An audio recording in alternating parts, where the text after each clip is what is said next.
Então, boa noite a todas e todos. Vamos dar início a mais uma noite do Eduso Paraná. Agradecemos a presença das senhoras e dos senhores.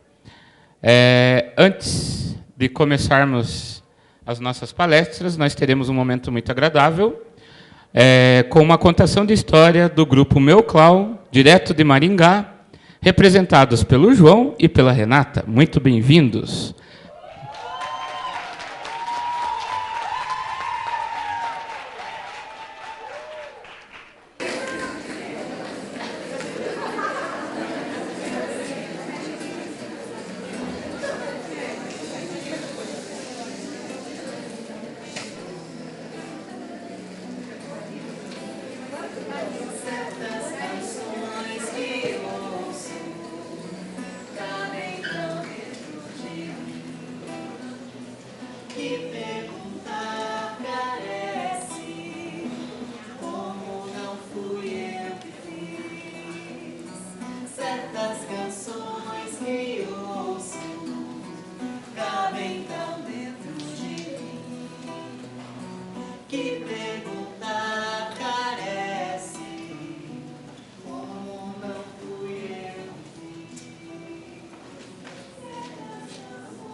uma casa na praia e não uma casa qualquer. Era uma casa com 2 andares, uma sacada e uma janela que dava de frente para o mar. Era uma casa muito linda. Era uma casa muito engraçada, com 2 andares e uma sacada. E todas as tardes, antes do pôr do sol, Mário subia pelas escadas, abria a sua janela, sentava na sacada e ficava observando ao longe os navios lá no horizonte, sonhando um dia estar em um deles. Até que teve uma vez que Mário escutou na rádio que estavam precisando de marinheiros para uma grande expedição. Então, mais que depressa, Mário pegou, vestiu seu chapéu de marinheiro e foi correndo até o porto fazer a sua inscrição. Só que chegando lá, decepção. Tinha uma fila enorme de outros concorrentes, mas Mário não se deixou abalar, pois seu sonho de ser marinheiro era muito maior. E enquanto ele esperava pelo resultado, percebeu que na janela, ali do lado dele, tinha uma ave estranha, uma cabeça enorme, um bico maior ainda, e parecia, inclusive, estar olhando para Mário. Ele achou estranho e resolveu ver o que era. Então se aproximou, abriu a janela e, para sua surpresa, a ave realmente falava. E ela disse o seguinte: Mário, você não deve ir nessa expedição. Vocês vão passar por lugares muito perigosos, por mares muito revoltos. Não aceite esse convite, Mário. Ele achou aquilo esquisito, mas resolveu não dar muita bola porque a ave tinha a dizer não. Então fechou a janela e voltou a esperar pelo resultado. E, para sua surpresa, adivinhem? Ele conseguiu e se tornava finalmente marinheiro. Mas o que deixou o Mário muito feliz mesmo foi quando ele chegou no porto e deu de cara com aquele imenso navio que o esperava. Dias de luz, festa de sol e o barquinho a deslizar no macio azul do mar. E então, Mário e seus companheiros deram início à sua grande aventura, partindo primeiramente para o Rio Grande do Sul. Saiu navegando pelo mar azul, foi em direção ao Rio Grande do Sul. Que barbaridade, que barbaridade.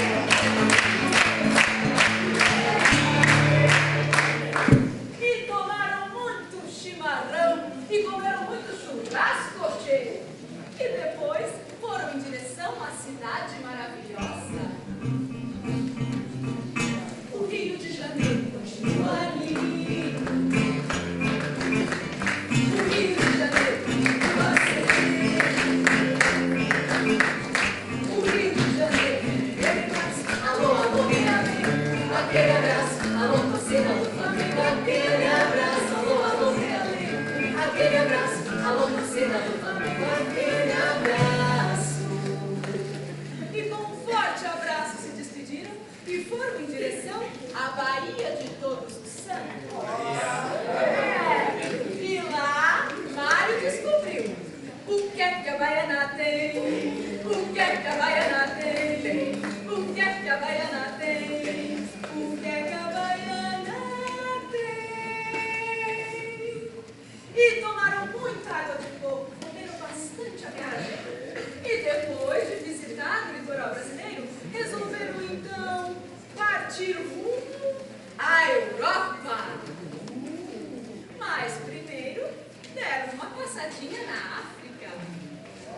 E que se ele lá pa macho, se sabama volo volo ema. E que se ele lá pa macho, se sabama volo volo ema. Se sabama volo volo ema. Se sabama volo volo ema. Se sabama volo volo ema. Se sabama volo volo ema. Lo ema.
ainda está em pé, mas continua torta. E depois de toda essa aventura, resolveram então retornar para o Brasil, porque eles já estavam com saudades de casa. Mas, em meio à viagem, foram pegos por fortes ventos, enormes ondas. O céu todo escureceu, já não se podia ver o sol. Foi nesse momento que Mário se lembrou daquela estranha ave que havia lhe avisado sobre os perigos que eles poderiam encontrar em alto mar. Mas agora, já não era mais tempo. Já estavam em meio a uma grande tempestade.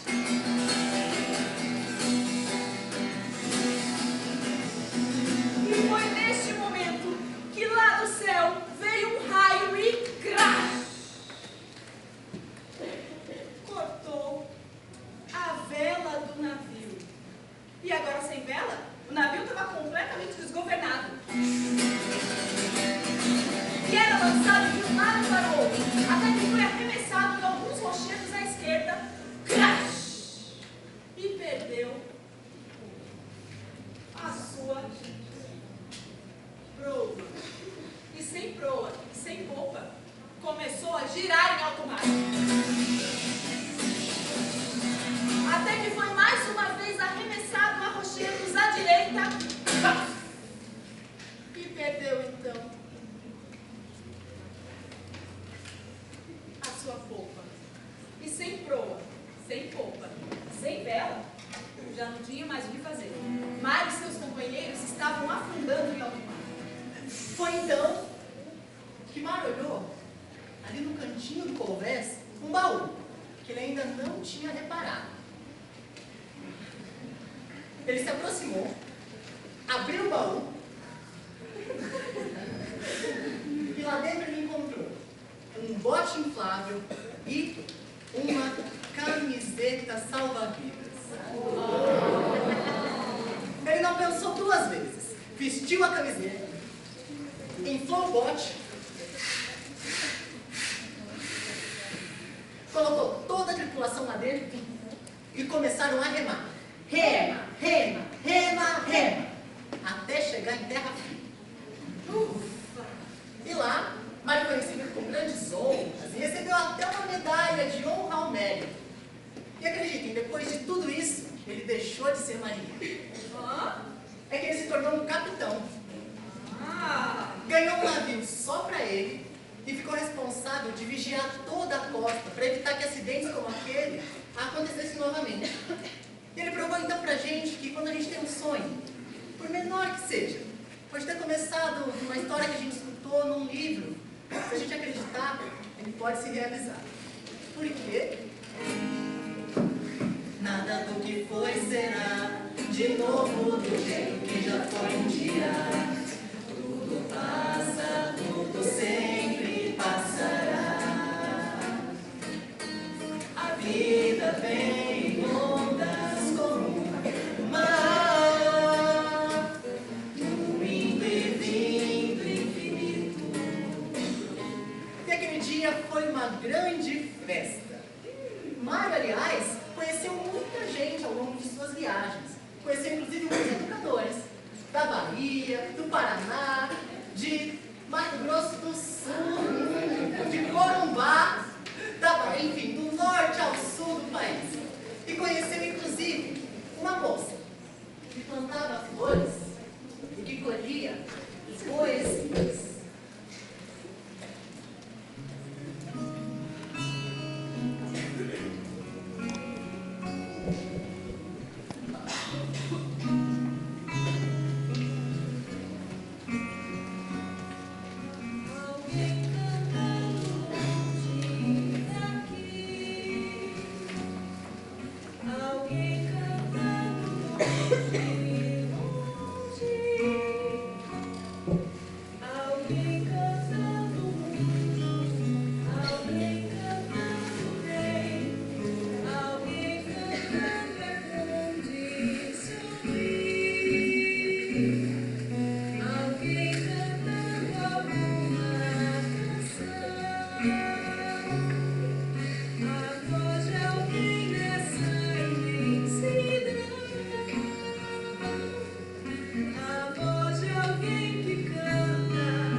brancas são alegres e francas.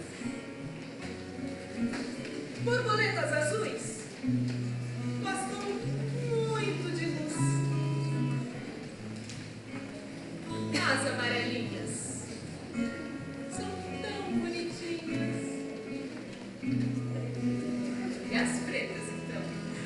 Ah, que escuridão.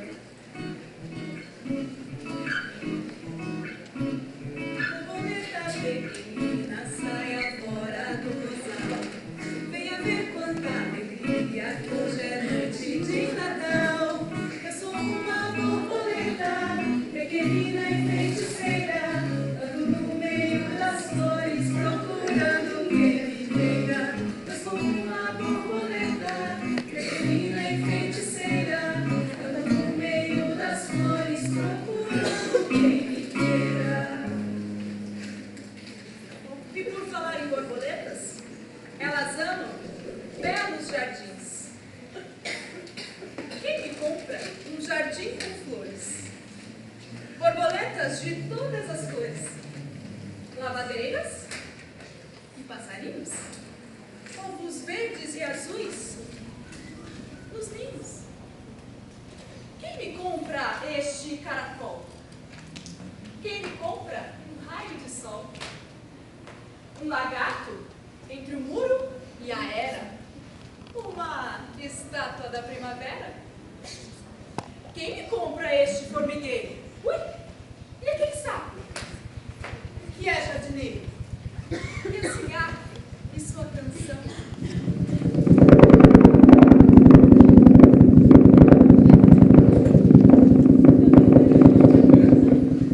E o grilinho dentro do chão? Este é o meu leilão. Quem dá mais? Alguém sabe uma poesia? Quem gostaria de compartilhar uma poesia? Ah, todo mundo aqui deve conhecer. Alguém? Alguém? Ah! Antes, então. Meu amor seria tempo. Antes, com calcelo e canto, faço do maior encanto que ele se encaixa mais no meu pensamento.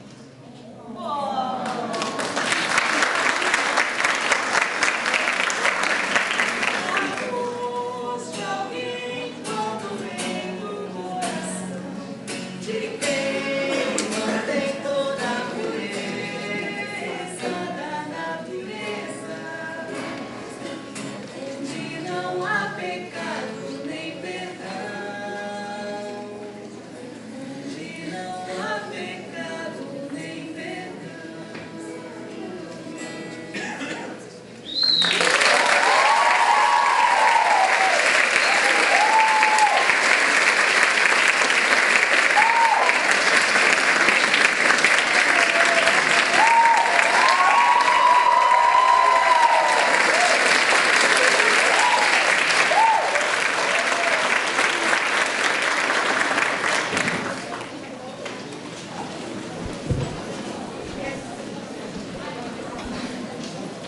Em nome do grupo Meu Clown, eu agradeço. E nós queríamos, infelizmente o elenco não está completo, mas eu e o João quisemos mostrar um pedacinho singelo do nosso trabalho. Muito obrigada.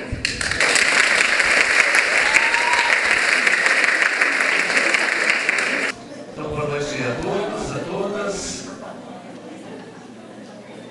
Dando sequência aos grupos de trabalho da mesa 5, desse segundo Eduso Paraná, realizado na Universidade Estadual de Ponta Grossa, em nome do organizador do evento, o professor Dr. Érico Ribas Machado, nós gostaríamos de convidar a Rosana, isso, da Universidade Tuiuti, da cidade de Curitiba, que ela irá fazer uma leitura para todos nós que estamos aqui presentes. Por gentileza.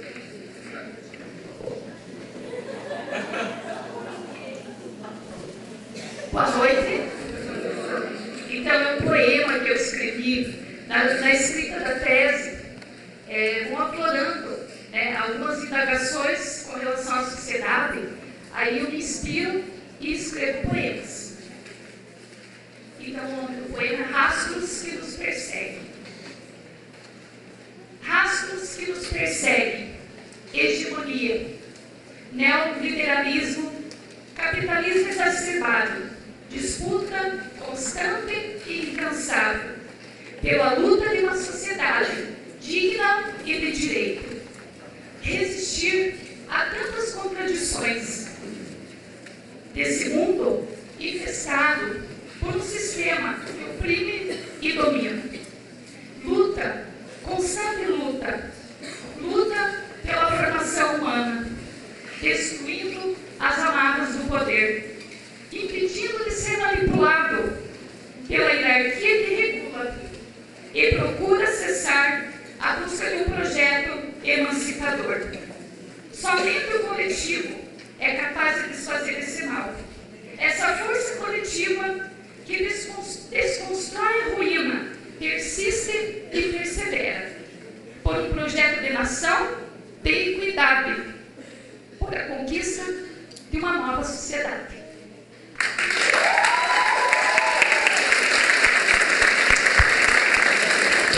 Obrigado, Renata. Obrigado, Rosana, desculpe, pelo seu poema. Iniciando os nossos trabalhos, nós gostaríamos de chamar os professores para compor a mesa, o professor doutor José Leonardo Rolim de Lima Severo, da Universidade Federal do Piauí, Picos.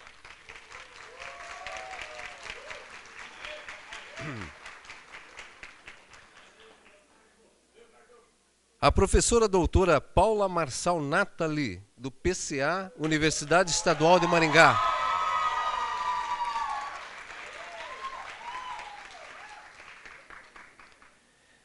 E a professora doutora Cleia Renata Teixeira de Souza, da Universidade Federal do Mato Grosso do Sul, PCA, Universidade Estadual de Maringá.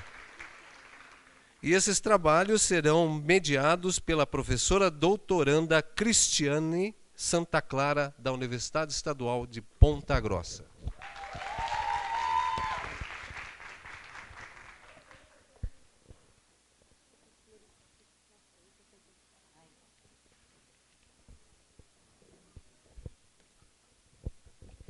Então, boa noite a todos e a todas. Então, nossa mesa de hoje é Educação Social, Pedagogia Social e Pedagogia à Profissão.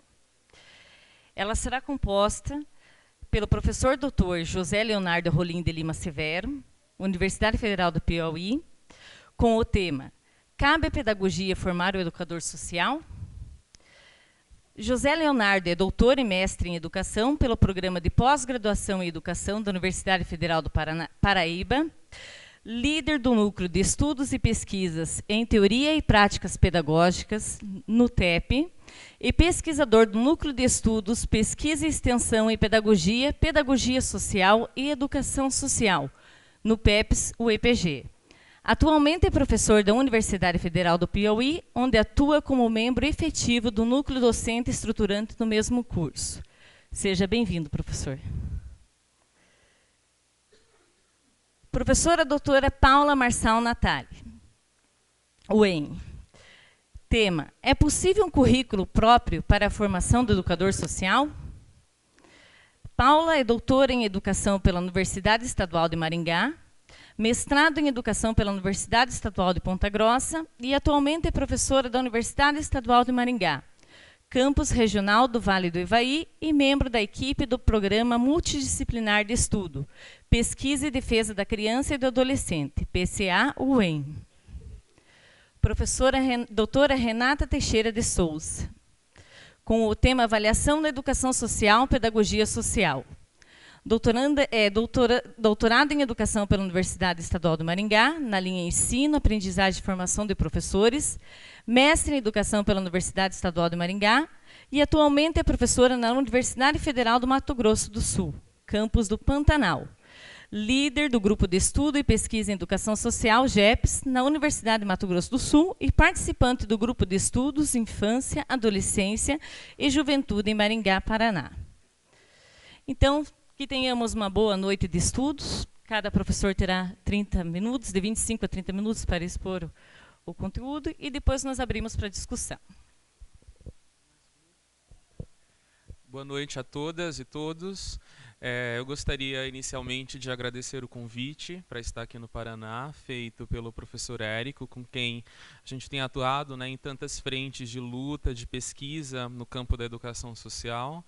Saudar as minhas colegas da mesa e aos professores da Universidade Estadual de Ponta Grossa e das demais instituições que atuam na organização desse evento, que é do Paraná, mas é nacional, né? As dimensões extrapolam as fronteiras do estado. Aqui tenho cruzado com pessoas de diferentes estados do Brasil, que se deslocaram usando muitas horas para chegar até aqui e diversificar o debate com as suas experiências, com aquilo que estão desenvolvendo nos seus contextos institucionais e de educação fora da escola.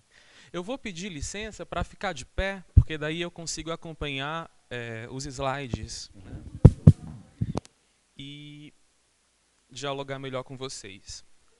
Bem, esse tema, colocado em forma de pergunta, é um grande desafio de sistematização, porque envolve um esforço de conceituar um campo que na pedagogia tem sido historicamente fragilizado, né, pela ênfase que o discurso da docência acabou impondo, né, à formação de pedagogos. De tal modo que, enquanto professor formador de pedagogos, né, e pesquisador da área, me causa um certo constrangimento de ainda, no ano de 2016, 10 anos após a promulgação das diretrizes curriculares para o curso, que estabeleciam a educação não escolar como objeto formativo do processo curricular no curso, ainda está se perguntando se cabe à pedagogia formar o educador social e qual a participação, né, da pedagogia enquanto campo disciplinar nesse processo formativo.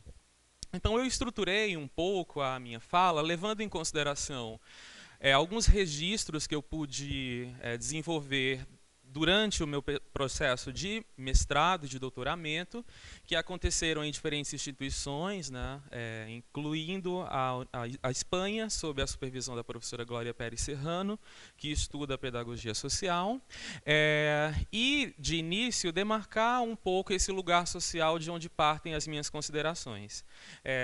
Por uma questão de respeito à especificidade da identidade do educador social, eu não me assumo como educador social, né, nem como pedagogo social. Eu acho que assumir isso afrontaria a especificidade que é construída pela ação dessas pessoas em diferentes contextos. Então, eu digo que eu parto, né, do meu lugar como pedagogo, como um defensor da ciência da educação, para chegar até a pedagogia social como uma forma, um referencial para compreender a dimensão que extrapola a escola, né, e que deve ser contemplada no currículo da formação de pedagogos.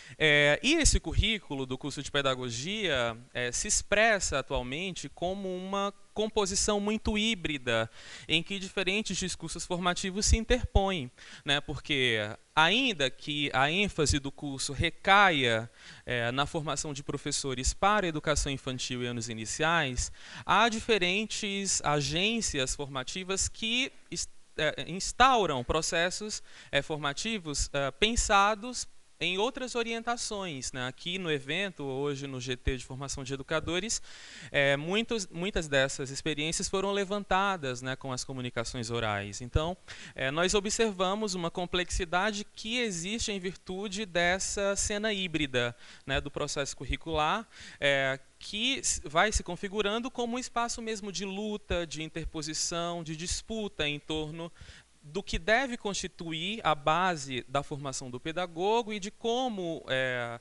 a formação inicial deve se estruturar em torno de elementos formativos, né, pensando em operacionalizar essa finalidade formativa.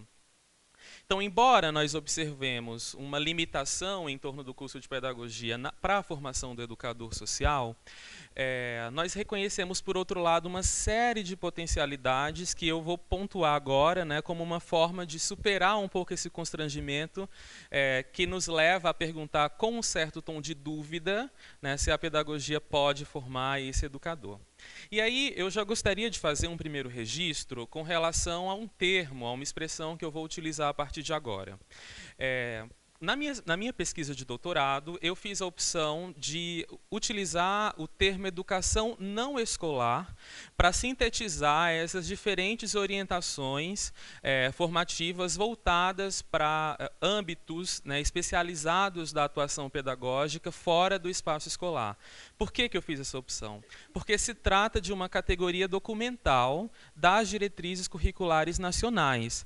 A única forma que isso tudo que acontece, que se manifesta no campo fora da escola, aparece nas diretrizes, é sob a expressão educação não escolar. Então eu preservei essa expressão, né, e vocês vão observar que a partir de agora farei referência a ela.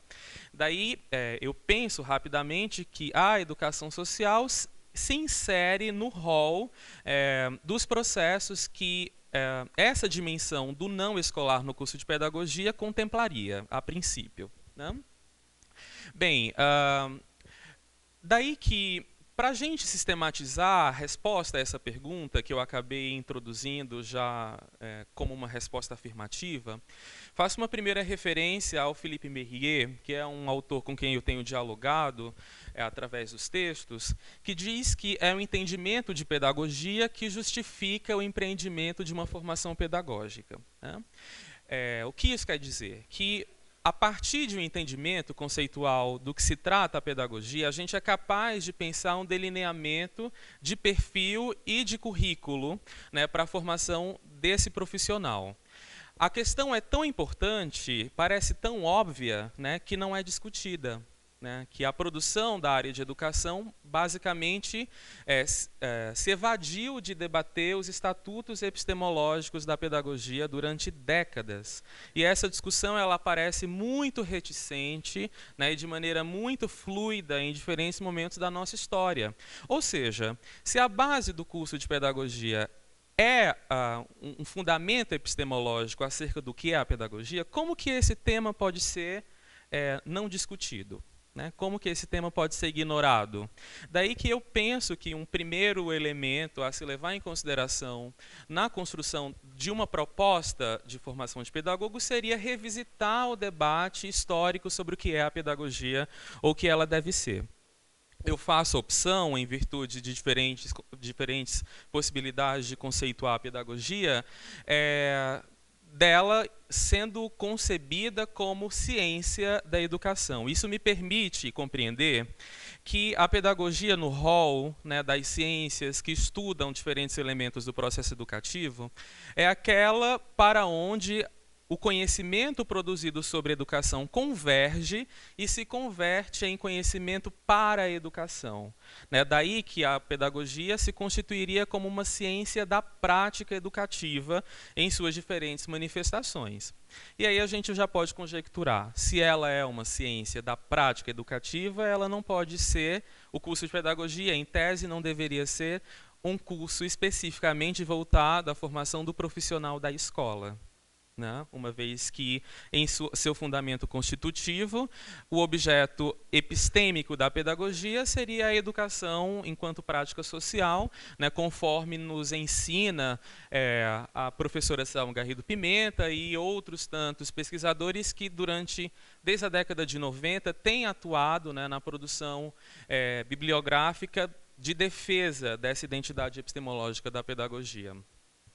Bom, aquilo que eu dizia ser uma discussão ignorada no curso é sublinhado pelo Saviani, né, quando ele fala que a história do curso de pedagogia no Brasil demonstra uma preocupação excessiva em torno dos mecanismos de reformulação e regulamentação alheios a uma reflexão profunda sobre a natureza do conhecimento e da prática pedagógica, sob a qual deveria ser organizado o currículo do referido curso. Isso não é à toa quando a gente observa as diretrizes curriculares de 2006. Quem estuda pedagogia ou quem atua nesse campo deve entender esse documento desde o seu processo político constitutivo até os elementos teóricos que se colocam ali, né, como discurso formativo. E a gente falava hoje à tarde, né, que esse documento ele é meio que um Frankenstein. Sabe o Frankenstein? Você tem a perna de um, a cabeça de outro, um retalho de um, e assim a gente observa que a pedagogia tem se constituído de maneira muito constrangedora, que eu assumo isso, como uma totalidade vazia. Ela é tudo e nada ao mesmo tempo. Né? Tudo porque o que é de educação recai na pedagogia como possibilidade de ser estudada e nada porque, no final das contas, se tem muito pouca noção de como que é possível formar um profissional que atenda, né, às demandas, aos requisitos que vão emergindo em cada uma dessas dimensões. Certo. Né?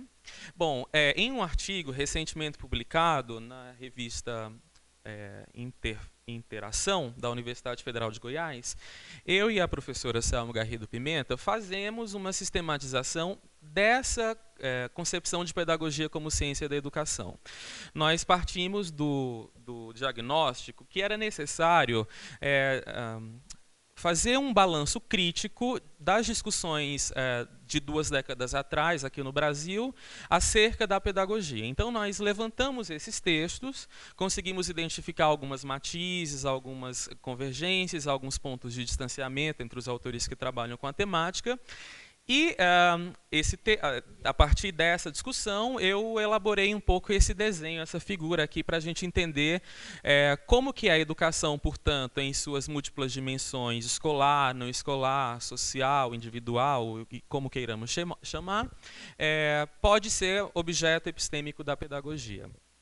Nós temos ali diferentes dimensões, né, que se exibem, né, a partir da educação como prática social fenômeno humano. Essas dimensões envolvem a psicodinâmica do sujeito e dos grupos, a história dos processos educativos, os valores, os fins e a constituição do humano através da educação, os fatores e as dinâmicas sociais que interferem nesse processo. Naturalmente, como são temas situados no grande âmbito das ciências humanas, eles são também estudados por outras ciências que não são a pedagogia. Né? Não é à toa que nos nossos departamentos e nos nossos cursos nós temos a interlocução importante e profícua com sociólogos, filósofos, historiadores, psicólogos, educadores físicos, enfermeiros, né, e outras tantas especialidades que nos ajudam a repertoriar essa base de saberes para compreender a pluralidade do fenômeno educativo. Mas essas ciências, elas fazem um movimento interessante de ser pensado pela pedagogia, porque da mesma maneira que elas se aproximam do campo pedagógico, elas tendem a voltar às suas raízes originais, porque o seu fundamento epistemológico e metodológico lhe impõe alguns limites. Né? Então, a psicologia estuda algo de educação, né? Mas daí, em algum momento, essa psicologia retorna ao seu fundamento original e aquele resíduo, né, que foi construído como conhecimento sobre educação é, de alguma forma, aportado pela pedagogia, que seria essa dimensão operativa, né, esse círculo que eu não sei se vocês veem como amarelo ou como verde, que está por trás da imagem. É verde, cor de abacate, alguma coisa assim, seria amarelo no meu computador. Né? E esses resíduos sobre a educação são convertidos em conhecimento para a prática educativa pela pedagogia. Então, ela seria uma ciência multidimensional, estruturada a partir, né, de um fundamento epistemológico da para a prática, com base na síntese desses diferentes aportes de conhecimento. Bom, e aí a gente chega num segundo momento da fala para pensar como que essas questões rebatem no campo da formação profissional. E aí a gente já vai começando a entender que a pedagogia não serve só para formar professor. Eu espero que vocês estejam acompanhando um pouco essa linha aí de raciocínio que a gente está tentando estabelecer, instituir. Quintanas Cabanas, que foi um pedagogo social falecido aí da Espanha, ele já na década de 80 ele foi um dos precursores de um movimento importante de pedagogia social na Espanha, de situar a pedagogia social academicamente, então, inclusive conhecido como academicista, não é, Érico? A professora Glória Pérez Serrana, que foi nossa supervisora de doutorado sanduíche, ocupa hoje a cátedra de pedagogia social que o Quintanas Cabanas ocupava enquanto vivo. E ele dizia que a pedagogia não serve só para um tipo de prática profissional, mas para muitos e diferentes tipos de práticas. Daí que necessariamente deveria haver diferentes especialidades pedagógicas.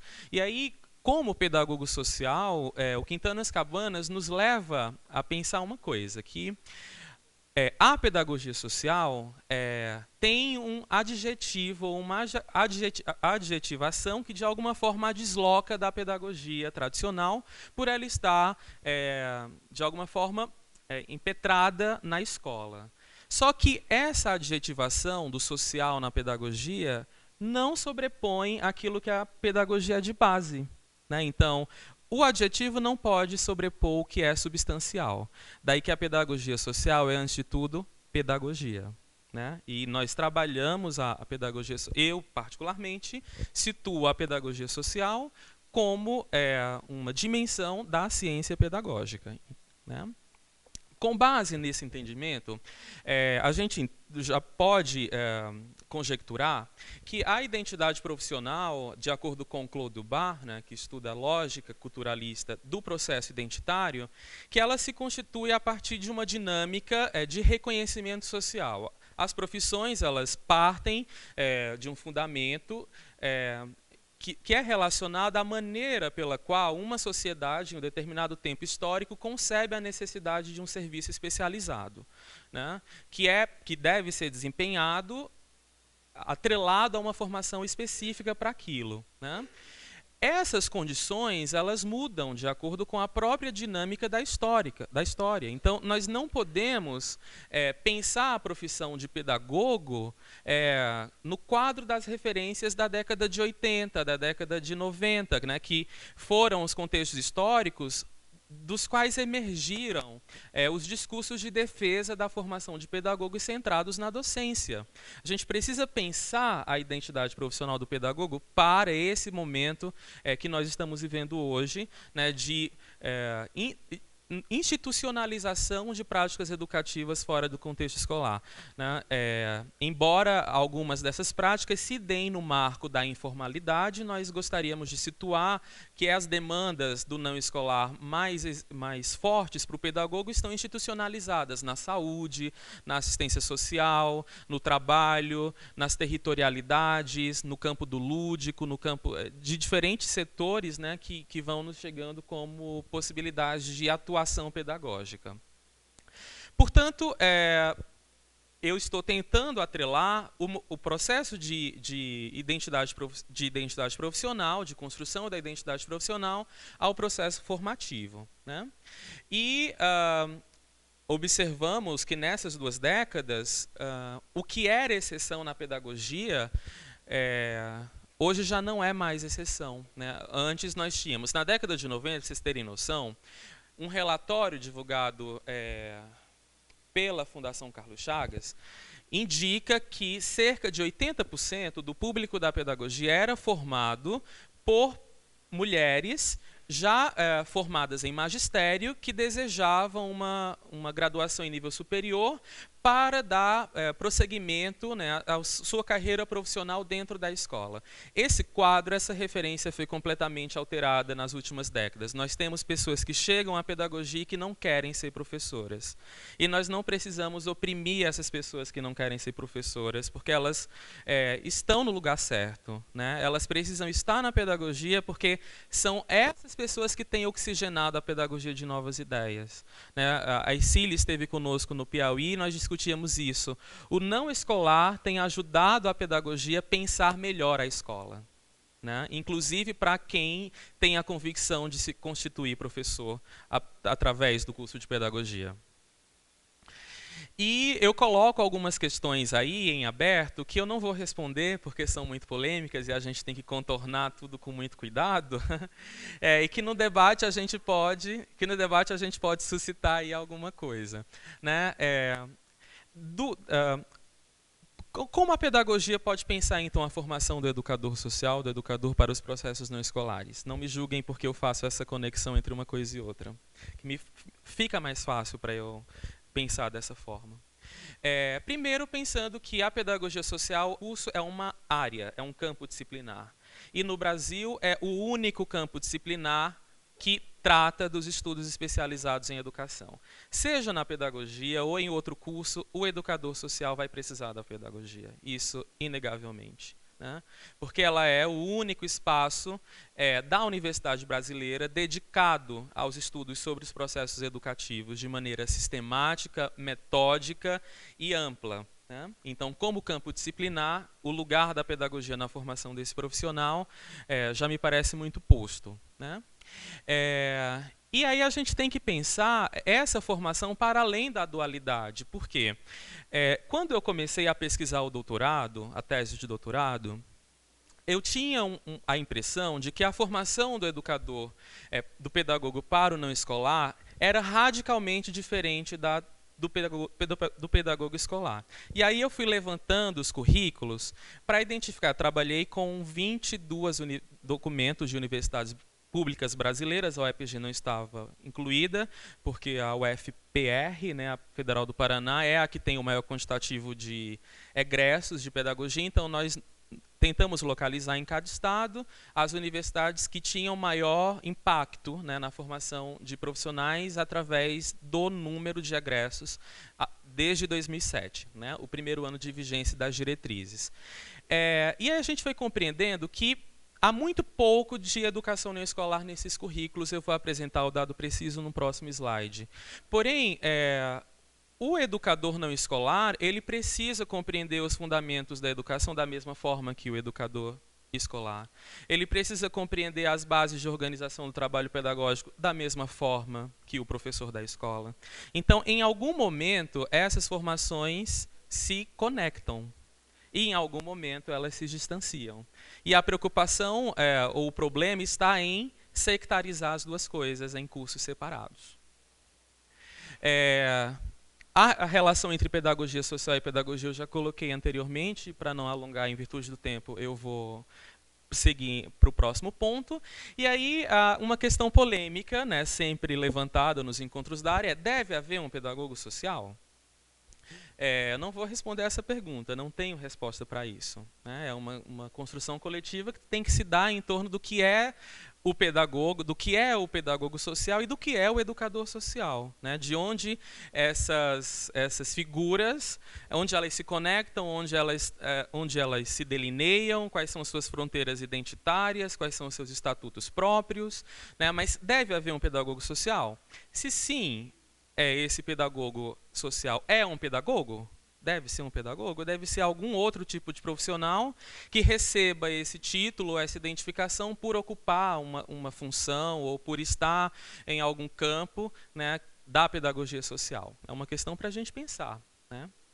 E aí, se nós optamos em construir essa resposta descartando o curso de pedagogia, nós estamos também descartando um curso que tem existência no Brasil desde 1939, inclusive antes de qualquer outra licenciatura ampla no Brasil, a pedagogia já existe como espaço acadêmico, né? Então, como que essa história, mesmo cheia de percalços, mas com muitas potencialidades, pode ser apropriada, né, nesse debate aí?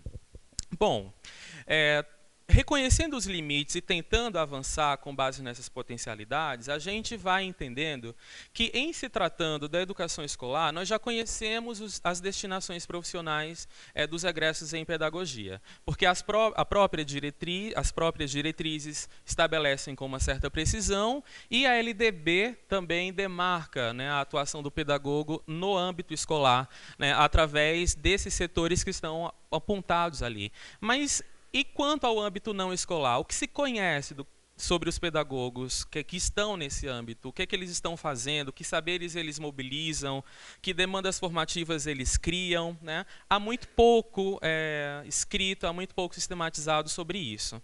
E aí a minha tese tentou apontar alguns indicativos. Eu consegui, depois de muita luta, reunir 21 mais 8, 29, 38 pedagogos, né, que atuam em diferentes... Eu sou de humanas, hein? 38 pedagogos que atuam em diferentes espaços educativos de várias regiões do Brasil através de um instrumento virtual, 55% deles na educação sociocomunitária, 9 na educação laboral organizacional e 8 na educação especializada em saúde, né? 26 informam que as suas práticas não estão regulamentadas, inclusive que não é uma exigência ser pedagogo para atuar nessas práticas que eles desempenham em espaço não escolar, e 12 informam que sim, que há regulamentação, né? O que nos coloca aí uma outra questão importante, que é a formalidade da atuação do pedagogo nesses espaços. A grande maioria atua em equipes multiprofissionais com outros colaboradores, e a média de salário, né, em jornada completa seria R$ 2.800 aí, que é pouco, né, que é um salário bem minguado. Estão satisfeitos, né, com o seu desenvolvimento profissional enquanto pedagogos em espaços não escolar e se sentem também amplamente reconhecidos em virtude disso.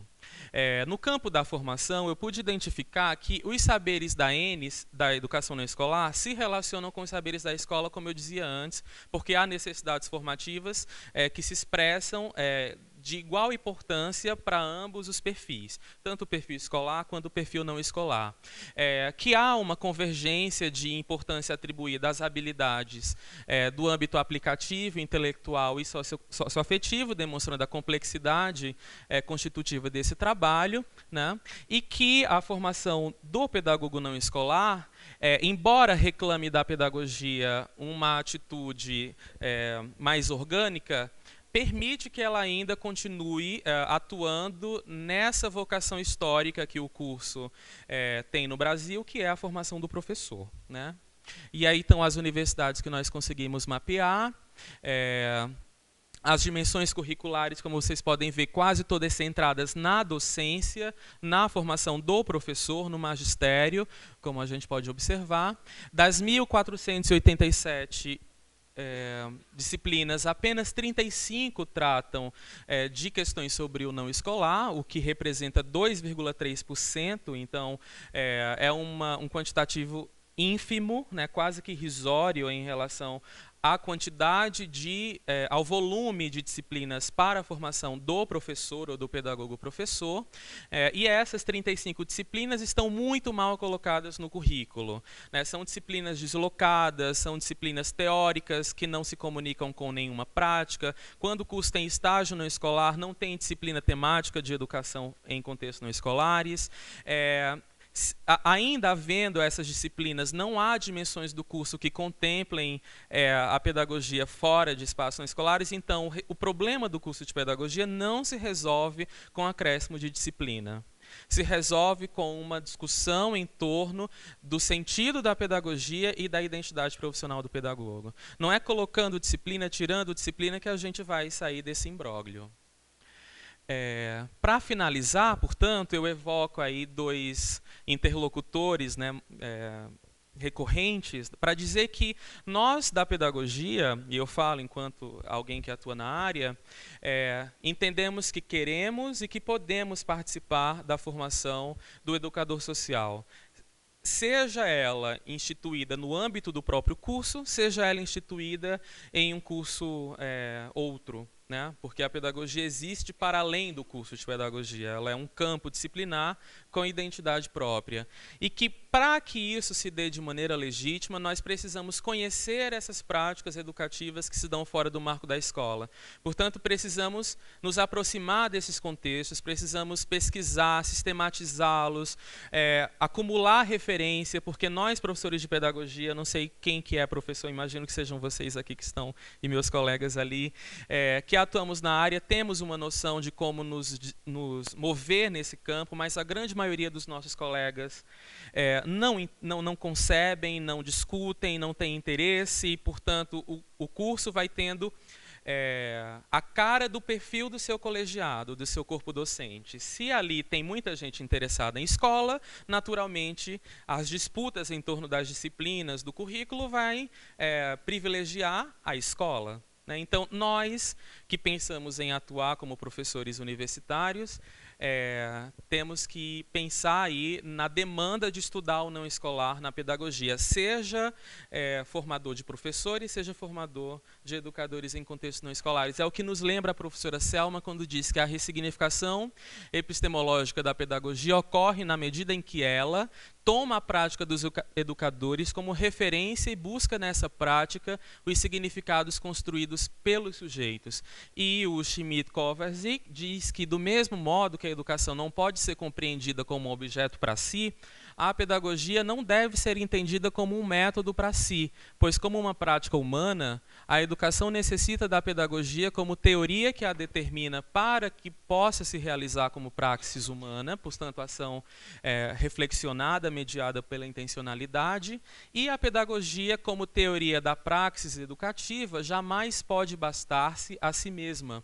Por precisar esclarecer e conduzir a educação como praxis humana, colocando-se desta forma no primado da prática, né? Bom, e aí, para finalizar e não concluir, porque essa discussão está longe, né, de encontrar fronteiras, a gente coloca 3 últimos pontos que podem ser recuperados no momento de discussão com as intervenções do público, né? Que qualquer movimento agora, em se tratando de pedagogia, precisa levar em consideração os profissionais da educação não escolar. Nós precisamos ouvi-los para entender como que a gente pode estruturar uma base de formação que contemple as demandas e os saberes mobilizados por esses profissionais. Daí que esse é um processo de agenciamento coletivo, que não se dá unicamente por nós, professores, nem por nossos colegiados, mas com a comunidade, com os sujeitos, os atores dessas práticas. Né?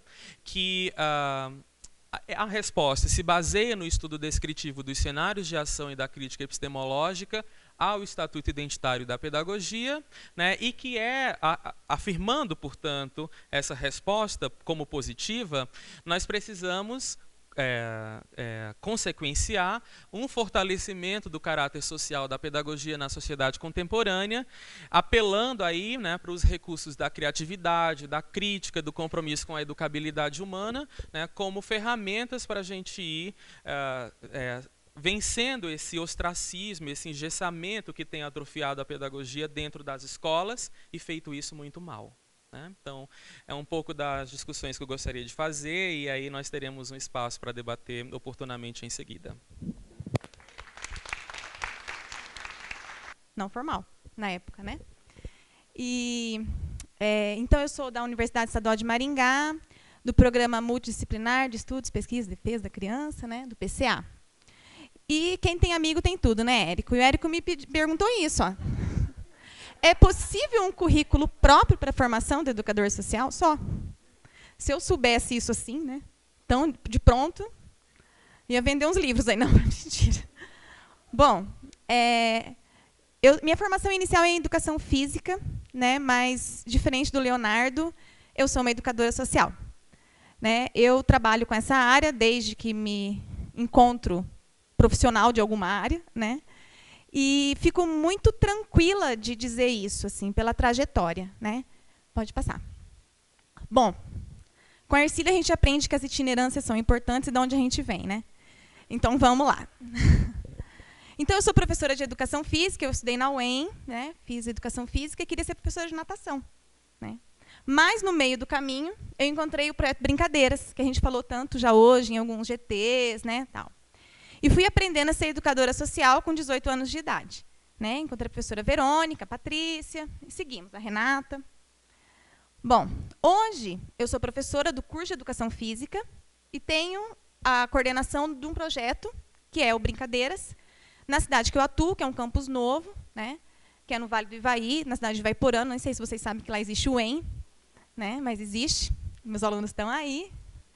E a gente trabalha com formação de educador social dentro do curso de Educação Física. Na cidade de Maringá, nós também temos o projeto Brincadeiras.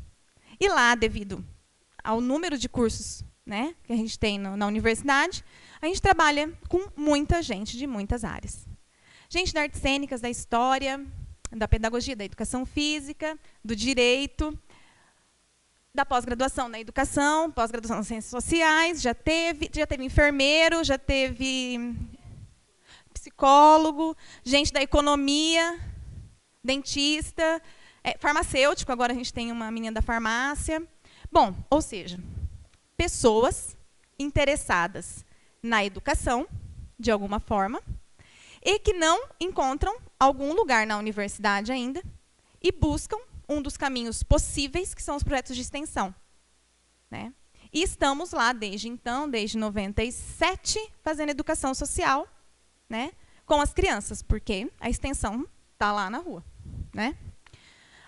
Nesse movimento todo, encontrei um movimento social, né, nessa caminhada, que é o Movimento Nacional de Meninos de Rua, né, na Comissão Local de Maringá, que ensinou para muito educador social da nossa região, né, um bom método, um sério método, e um método que trabalha com direitos humanos de criança, né. Além disso, hoje a gente tem, né, a partir de 2012, também uma associação profissional, que pensa como são os rumos da educação social na nossa região, que chama a ESMAR.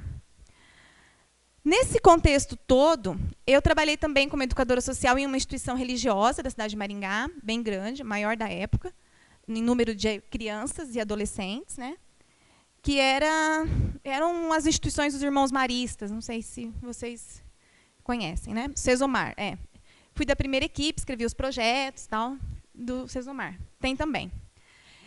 A partir dessa experiência institucionalizada, porque até então trabalhava na praça, na rua, onde desce com educação social, que é a proposta do Brincadeiras, me despertou muitas inquietações trabalhar nesse lugar tão parecido com a escola, chamando educação social, que era o Centro Social Marista. E vim estudar com a Ercília com uma proposta bem assim, Ercília, eu quero, mas eu quero isso. Quero estudar isso. Tipo, tem que ser, porque era a inquietação do momento. Que era entender lá o lúdico, né, o uso do lúdico, o furto do lúdico, várias questões ligadas à ludicidade, afinal eu sou da educação física. E a minha ação era nessa área, era o meu meio de trabalhar com as crianças, né, era a ludicidade, ainda. E na época a gente falava ainda em educação não formal, né. E a gente estudou e ficou um problema aí dessa dissertação, que foi a formação dos educadores sociais. Educadores sociais que conheceram o estatuto, e educador social trabalha com direitos humanos, com as crianças da instituição, depois de contratados, atuando.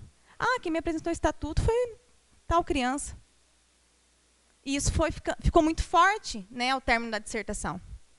E aí, a gente foi estudar no doutorado, né, estudamos formação. A gente foi lá no Uruguai, o Marcelo recebeu a gente transitou por uma rede de educadores, né? E trabalhamos com que é, Ercília, que você chama? Que trabalhamos com o sonho, a fadas, como que é? Não tem bruxas. Não tem dragões no meu trabalho. Por quê? Porque na minha tese de doutorado tinha uma pergunta para o educador social. Quem é o educador social de referência para você? Então, ninguém fala que a sua referência é um educador social, mais ou menos. É o melhor educador social que você conhece. Então, vocês imaginem o meu privilégio, né, de ir escutando essas pessoas, né, que eram indicadas por seus pares. Né? Alguém sempre falava assim, olha, tem um educador em tal lugar que trabalha com educação social, pelo viés da dança, e eu ia lá. E esse educador falava, nossa, Paulo, mas tem um educador... Né? E a gente foi. Né? E no Uruguai também foi mais ou menos por aí. Né? Quem eram as referências? Por que a gente não colocou tantos dragões no trabalho? Né? Porque a gente queria extrair elementos que nos dissessem o que de melhor forjou a formação desses educadores. A gente queria escutar isso, porque se a gente quer a melhor formação para educadores sociais, porque esse é o nome da nossa profissão, é esse o profissional. Né? A gente não tem no Brasil pedagogo social. Né? E eu quero saber como que você virou esse super educador social, que o seu par indica como o melhor que ele conhece. Essa era a pergunta, né, basicamente. Pode passar. Bom, então, a gente está estudando educação social há um bocadinho de tempo, né? E a gente chegou a um entendimento aí de educação social. Então, como eu sei que tem gente que está flertando com a educação social há pouco tempo aqui, né? Vamos para uma definição, coisa de professor, né? Bom, a educação social trata, então, da potencialização dos sujeitos em direção às construções culturais da sua época. Ou seja, né, ela é situada, uma educação situada.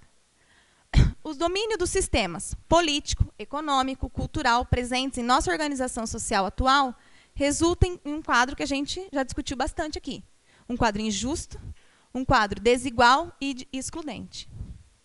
A partir desse quadro, o papel da educação social para o nosso coletivo é estimular o sujeito no tempo presente, a fim de que possa se instrumentalizar para enfrentar os desafios de sua vida e modificar o seu contexto, a partir da leitura de sua realidade e do seu passado.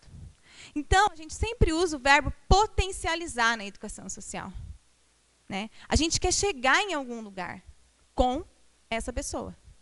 E o papel do educador social vai muito no entendimento de qual é a sua potência e de qual é o lugar que você quer chegar. Não sei, então a gente vai ter que conversar bastante sobre esse lugar. Né? Então, para a resposta que o Érico me fez, é possível? Sim, tem que ser. Tem que ser. Né? Eu tenho a resposta. Não, mas tem que ser possível pensar um currículo. Como o Leonardo falou, há tanto tempo a área existe. Como a gente não pensou um currículo para isso ainda? A gente tem esse desafio e está agora e a gente vai ter que dar conta. Um currículo, não, acho que para a dimensão do nosso país isso é uma inverdade. Né? Para as especificidades do que trabalha. Olha, um sujeito que busca potencializar o outro, poxa vida, ele tem que ter um domínio de alguns elementos que a gente chama, que a gente entende que capacitam esse educador para agir na imprevisibilidade. Porque, como eu já falei em várias outras ocasiões, o educador social não tem tempo, nem planejamento, para parar e definir sua ação quando ele está na frente do delegado, acompanhando o menino lá na delegacia. E ele tem que dar conta do estatuto, ele tem que dar conta de estar empoderado nas palavras certas para falar com esse cara. E isso recorre-se ao conhecimento. Não dá para a gente dizer, bom, espera só um pouquinho, que eu vou... Não dá. É agora, é urgente. Né? A gente trabalha com a urgência. Né? Muita gente aqui trabalha também, eu sei. Então, sim, tá, Érico? Não sei como, mas sim. Vamos lá.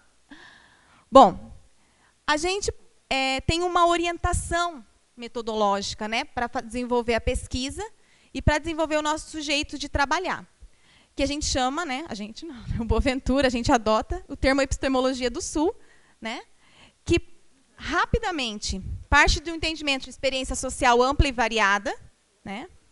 Oi?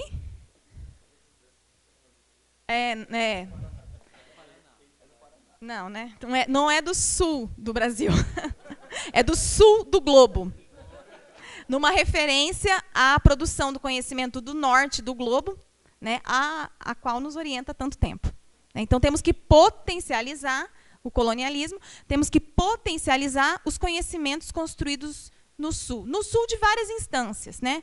Nem que seja no Sul, considerando o Sul educadores sociais que não estão na universidade, né? Que estão na luta, que forjam suas ações educativas no dia a dia, no trabalho com o menino na rua, nos encontros nacionais do Movimento Nacional de Meninos de Rua, um dos movimentos sociais mais expressivos que a gente tem na nossa área, né? Numa formação, às vezes, que é solitária, né? Ou uma formação que a gente busca lá, um grupo aí de amigos que vamos ler alguma coisa, né? A formação do educador social se dá muitas vezes assim, né? E o Boaventura, ele nos presenteia com essa possibilidade, né? De pensar a partir de uma ampliação das experiências sociais, né? Então, ele entende que existe riqueza social desperdiçada, racionalidade hegemônica, ideias que proclamam que não há alternativa. Como que um profissional que trabalha com potencialização das pessoas vai partir do entendimento que não há alternativa? Não, não é possível. No nosso entendimento, ele sempre tem que entender que dá para fazer alguma coisa. E essa alguma coisa tem que ser muito boa, porque ele está lidando com uma vida, né? Bom, tudo isso visa o quê? Combater o desperdício da experiência, né?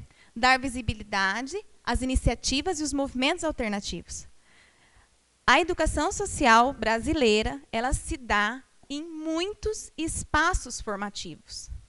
Não dá para a gente dizer que a gente vai conseguir chegar numa formação que reflita a realidade da educação social brasileira se os educadores sociais, os bons educadores sociais, não estejam junto. Poxa vida, a gente pegou uma tese de doutorado e construiu subsídios, que eu vou mostrar para vocês, subsídios densos, teóricos, a partir da fala dessas pessoas. Essas pessoas a gente vai ter que dar um jeito. Sinto informar, elas têm que estar na universidade. Não vai dar para a gente fazer um curso de educação social só daqui. Tem que estar aqui, né? Junto. Agora a gente vai ter que dar uma repensada na estrutura da universidade para isso, né? Porque a gente trabalha num programa, né, multidisciplinar que exercita esse trabalho há muito tempo, né? A gente tem gente interessada em educação social das mais diversas formações e âmbitos, e interesses também, né? É gente trabalhando com gente no hospital, é gente trabalhando com índio, é gente trabalhando com quilombola, é gente trabalhando com criança de rua, é gente trabalhando com adulto, né? É gente que está interessada numa educação que não está ainda encontrando o seu lugar na formação, né? A gente nem consegue ainda dizer assim, bom, eu acho que eu vou prestar um curso de educação social. Não sei os colegas, mas eu não consigo falar em outro ambiente sem explicar o que é educação social o tempo todo. E para fugir de alguns estereótipos que a gente sabe quais são para a nossa área, né?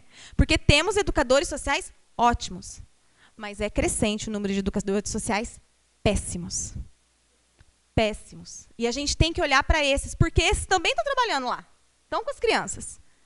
Eu sei que na minha tese eu olhei, né? As pessoas, tem muita gente trabalhando com seus preconceitos, trabalhando com o seu entendimento, querendo modificar até a espiritualidade do menino que trabalha. A gente sabe que tem gente que põe a criança para ajoelhar. E a gente tem que trabalhar com essa pessoa. Porque ela também é educadora social, né? Como que é seu nome? Desculpa, Marina, eu fico fazendo assim. Tá. Vai lá, Marina, pode. Então, a gente entende, né, assim como acho que a maioria, que a formação inicial de qualquer profissão, ela tem que partir de um viés reflexivo e fundamentado, né? E diante da complexidade da área, pode ir, Marina. A gente gosta de estudar Violeta Nunes, né? Que eu adoro falar isso, é orientadora da minha orientadora, né? Tipo minha avó, né? Tipo bisavó, porque eu já tenho uns filhos aí, então, né? E a Violeta, que é uma pessoa que pensa a educação social, a profissão do educador social, né? Na Espanha, né? Também, assim como as referências que o Leonardo trouxe, ela diz para a gente que a possível formação inicial dos educadores, ela estaria numa articulação entre o entendimento do que é o agente da ação educativa, da educação social, né? quem é o sujeito da ação educativa, porque se a gente vai trabalhar com a potencialização das pessoas, a gente não está falando só, pasmem, de gente pobre. Né? A gente tem que parar com isso por aqui. Né? A gente não trabalha só com gente pobre. A gente trabalha com gente pobre em muitos âmbitos. Não só pobre financeiramente, né? De espírito um monte. Mas vamos lá. Além disso, a educação social tinha que articular, então, para a Violeta, né? Os conteúdos e metodologias da ação educativa e trabalhar com marcos institucionais. Ou seja, os educadores sociais, em formação inicial, têm que conhecer profundamente os marcos institucionais, assim como a gente se dedica a explicar a escola, nos cursos de formação de professores. Né? Eles têm que aprender sobre os marcos institucionais. Todos os educadores sociais que eu entrevistei foram categóricos em dizer: essa molecada em formação vai ter que estar na prática. Vai ter que conhecer, vai estar junto. Porque se é difícil para a gente, eu sou professora da licenciatura em Educação Física, desconstruir a escola, discutir escola, vocês imaginem o que vai ser fazer isso nos marcos institucionais da educação social, que são muitos. Inclusive, no meu entendimento, a escola. Mas a gente pode, né, continuar nisso. Pode ir, Marina. Bom, a partir da nossa pesquisa, a gente conseguiu determinar, né, porque a gente tem que chegar em algum lugar, né, 4 dimensões do que seriam as características do educador social. Da onde saiu isso? Da fala dos educadores sociais. Eu trabalhei com uma técnica chamada depoimento, né, que os educadores sociais podiam falar. Né, podiam explicar a sua trajetória, podiam ir contando. Né. E a gente entendeu que os educadores sociais, eles têm que saber fazer, né, não dá para ser abstrato, ele tem que saber agir, qual é a função dele, que não está numa cartilha. Ele tem que conhecer algumas coisas. Não dá para ser um educador social sem conhecer os meandros da Constituição dos Direitos Humanos, da luta dos direitos humanos. É um educador que trabalha com direitos. É o mecanismo que a gente tem na atualidade para potencializar as pessoas.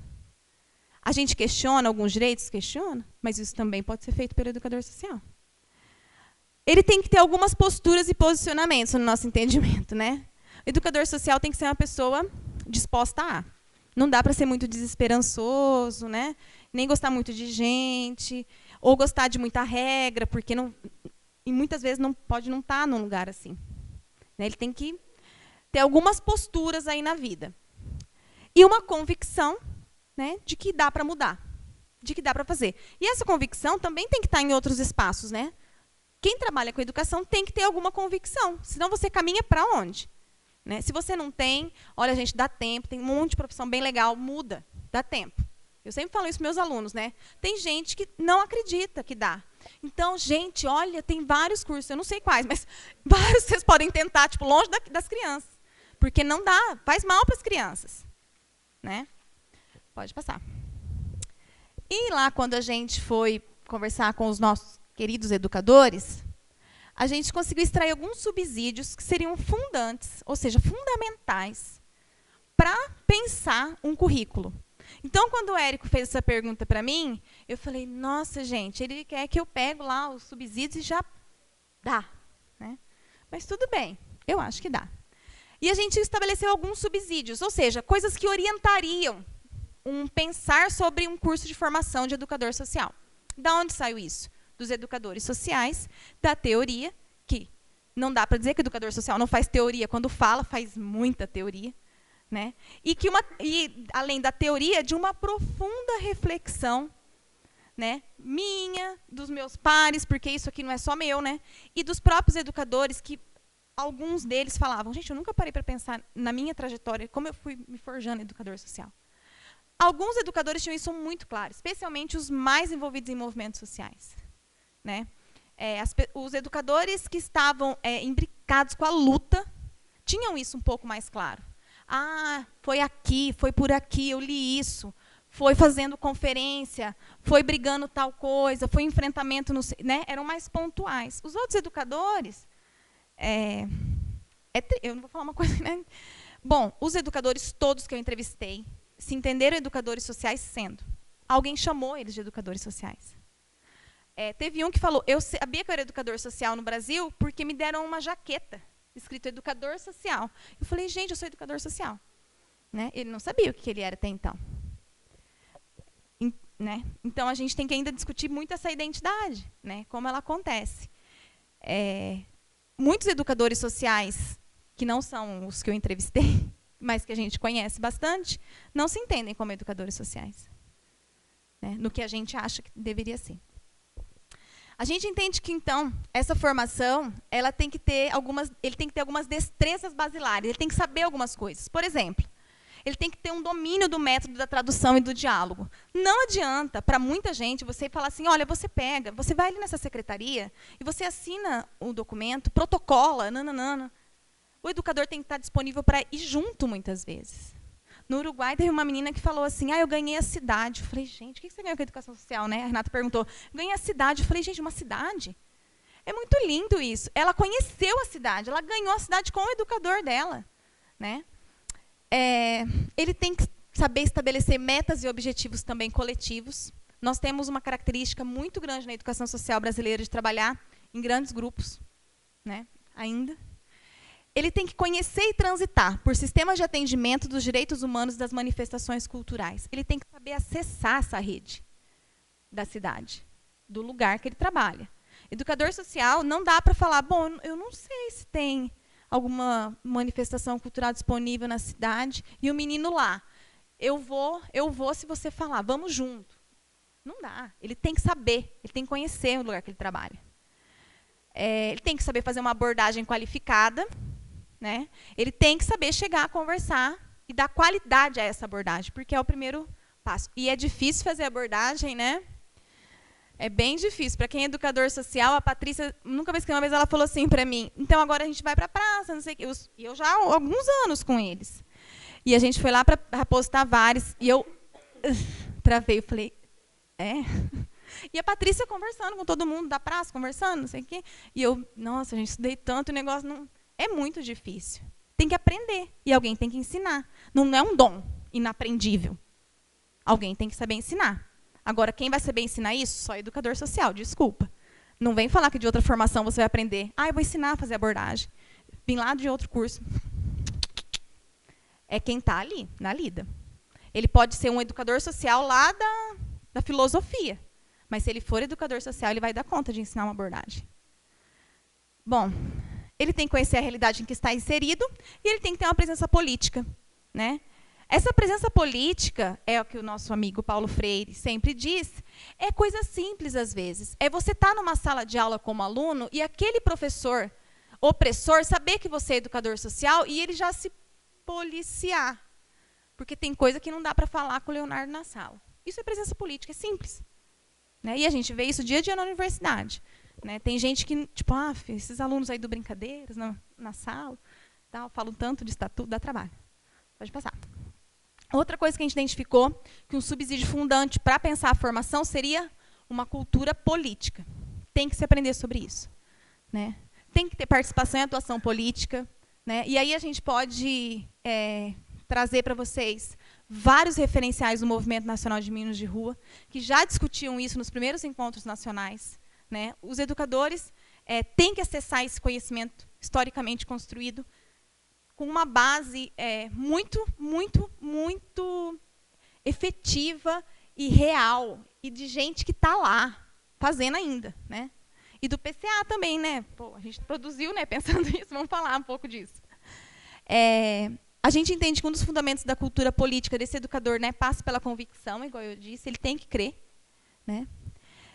Ele tem que interferir nas políticas, né? Ele trabalha com defesa de direitos humanos, ele não pode só fazer crítica da política, ele tem que interferir, ele tem que se sentir possível de interferir com o negócio acontecendo, né, Érica? A regulamentação rolando e a gente querendo interferir, entrando no meio.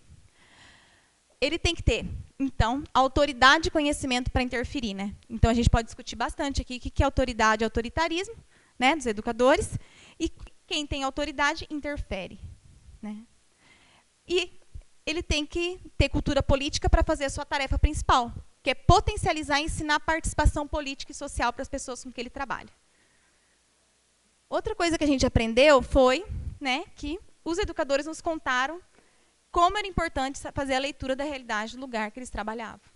E no amplo e no mais restrito, né? Esses educadores teriam... Eu vou dando uma adiantadinha, porque eu já estou acabando, para variar, né? Não vai dar tempo.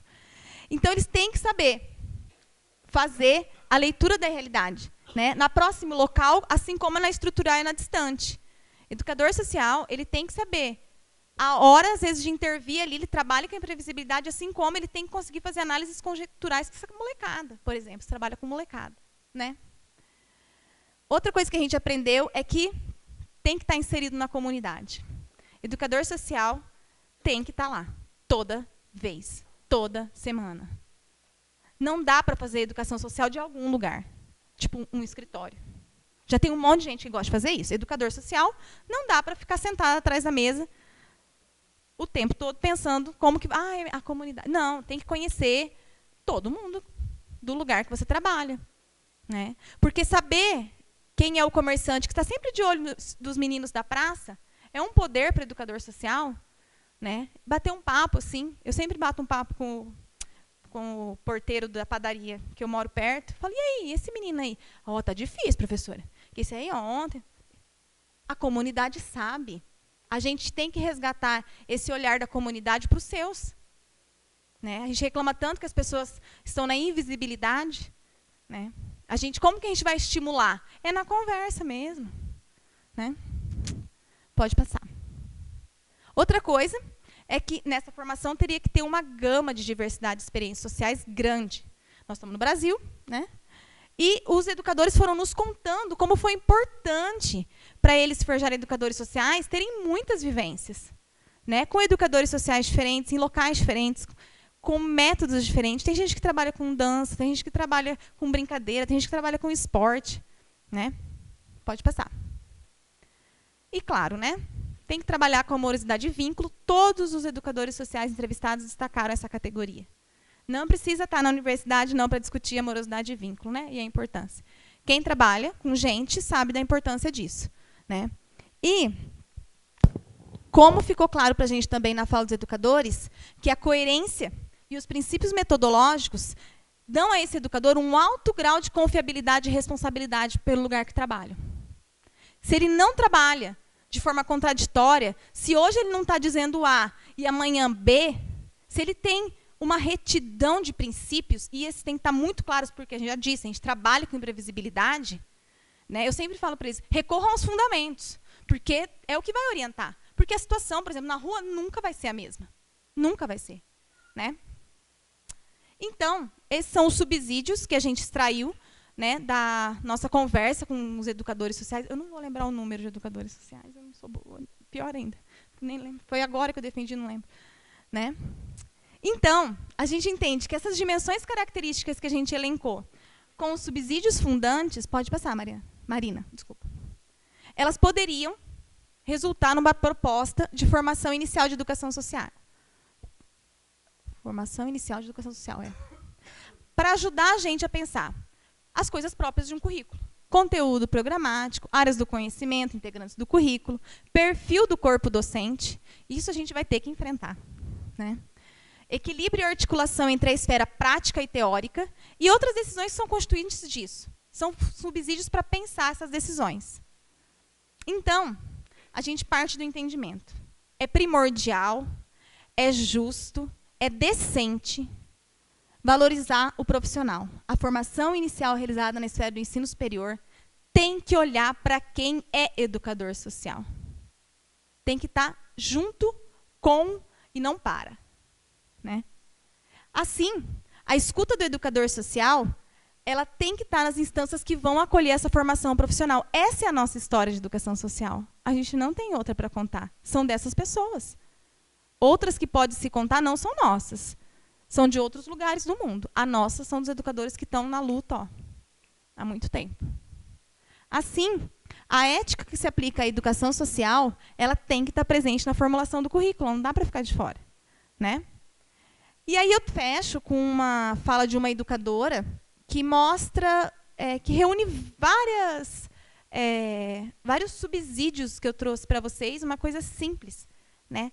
Mas a tese tem várias falas, eu trabalho, né, em cima das falas, mas aqui não daria tempo, mas eu selecionei essa porque essa sempre me emociona, né? Ela estava contando o que eles falavam. Ela falou assim: A gente falava, é o que tem para agora, mas o mundo é muito maior. As possibilidades são todas que a gente puder chegar. E este chegar é um outro caminho que a gente vai ter que fazer junto. E aí eu estou com você. Vamos? Olha esse convite dessa educadora social, né? Que está aqui, mas eu não vou falar quem é, tá bom? Mas, assim, é um convite recheado, inundado de princípios muito importantes para a formação, primeiro, acho que de qualquer pessoa que trabalha com educação. Mas é uma disponibilidade, é uma análise da realidade, o que tem para agora. Mas o mundo é muito mais que isso. E o convite.